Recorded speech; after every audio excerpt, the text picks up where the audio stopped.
Let's go over pronunciation in Spanish. In this relatively short video, I'm going to explain everything or almost everything you need to know to be able to look at any word in Spanish and pronounce it correctly. So this is Spanish pronunciation in 10 minutes or less, or 97% of what you need to know to not sound like a gringo. Here's how it's organized. We'll go over the vowels, letters that are the same as English or subtly different, a few rules that you have to remember or memorize, and a handful of special letters that deserve some extra attention. Right at the end, we'll also go over how you know which syllable to stress in any word in Spanish. So what are the vowels in Spanish? Well, they're the same as English. There are 5 of them, but they make a little bit different sound or a more consistent sound in Spanish. So the letters are A as in mala or habla, E as in que or de, E as in si or mi, O as in no or solo, U as in tu or su. So those sounds will never change. These are pure vowel sounds and they will always be the same. One little point that can be confusing, the letter that looks like an I in English is pronounced E and makes the E sound. So that may take a little getting used to, but take note of that. Here are some letters that are the same as English. All of these are the same, make the same sound as English, or close enough to where you really don't need to worry about the difference initially. Also, SH and CH make the same sound as English, or close enough. And B and V and X, if you pronounce those the same way in Spanish as you do in English, you'll get by just fine. It won't really matter. There are some little differences that are worth learning about eventually, but not if you're a beginner or intermediate speaker. Now, what about those letters that are almost the same as English, but have some important differences that you should probably know? Otherwise, you might sound like a gringo. Well, the letter T, when you pronounce the letter T, your tongue should be a little bit further forward by those front upper teeth, and it's a softer sound. You don't blow as much air through the T. So instead of trap or top, it's tu, tengo, todo.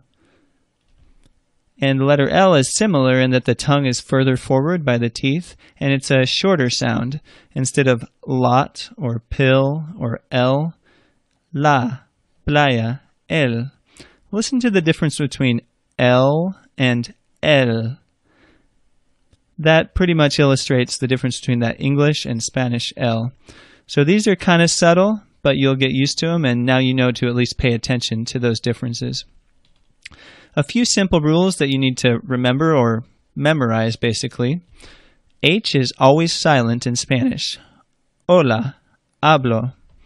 J sounds like an English H almost. It's not quite as far back in the throat. Javier, vejiga.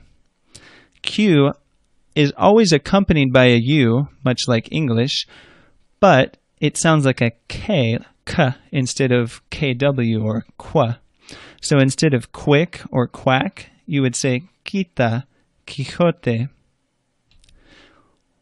Y sounds the same as a Spanish I, or the one that's called an E in Spanish. Remember that letter that looks like an I is pronounced E and makes the E sound, and Y is the same as that in Spanish. So yo or playa, for example. If you slow those words down, you'll notice that that's actually an E sound. Yo, playa.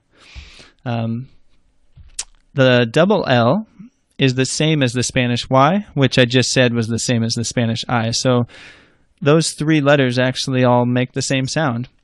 Llevar, costilla. Z sounds like an S. Corazón, nariz. And Ñ is an N and Y together, as in señor, año. Notice that if you replace the Ñ with NY, it sounds exactly the same. Señor, año. Now some special letters that deserve a little more attention. C can be either hard or soft, and it depends on which letter comes next.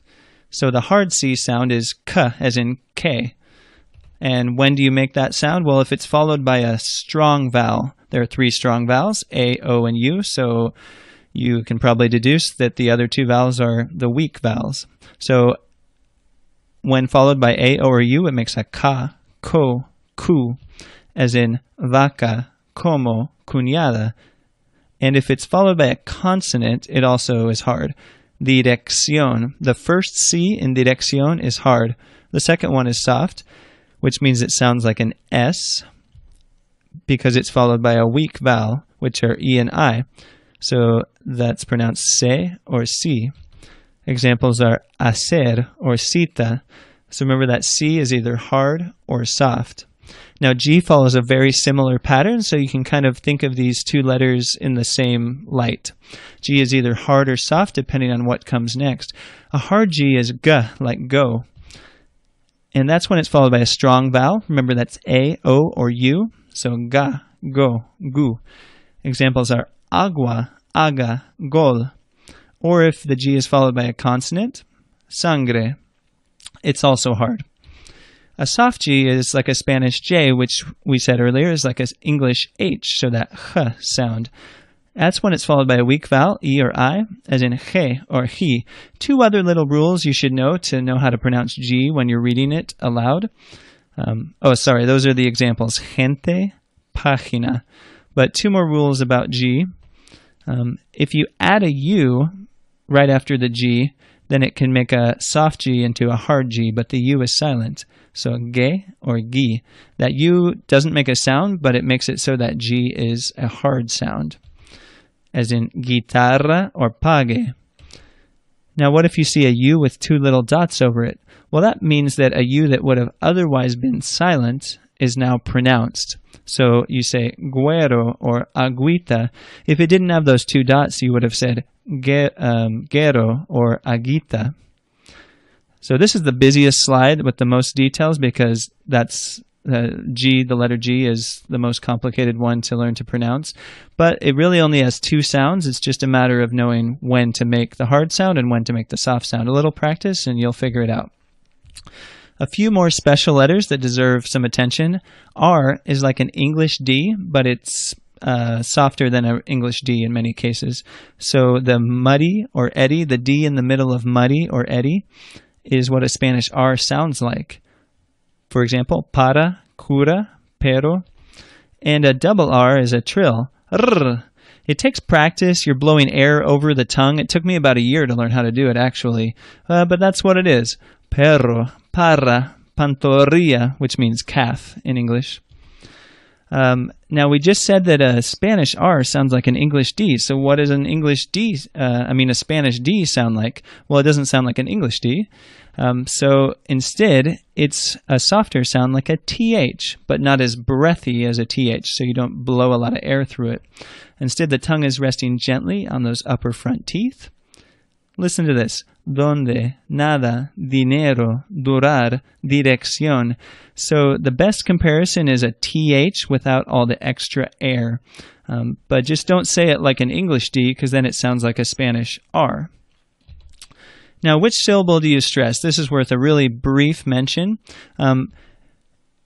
Think back to when you learned English. Well, you probably don't remember unless you learned it as a second language. But the only way you knew which syllables to stress in English was if you listened to somebody else say the word and you memorized how to say the word. That's the only way to learn it. But in Spanish, there's another way you can learn it. You can also do the same thing. You can memorize them. But there are 3 rules that will tell you which syllable to stress in Spanish.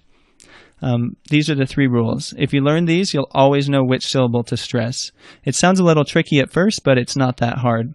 So if a word ends in N or S or a vowel, you stress the second to last syllable, as in malo, hablas, comen. If a word ends in any other consonant besides N or S, you stress the last syllable, as in señor or total, which end in R or L, a couple other consonants.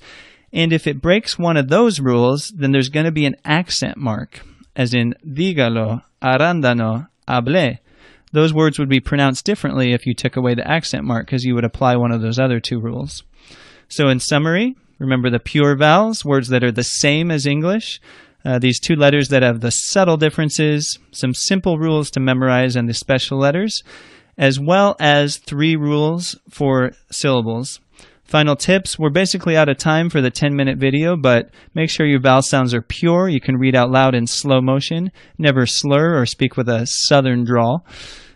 Remember the differences between R and D, that's really important. And then how to pronounce C and G with the hard or the soft sounds. Make sure you read out loud for practice and refer back as needed.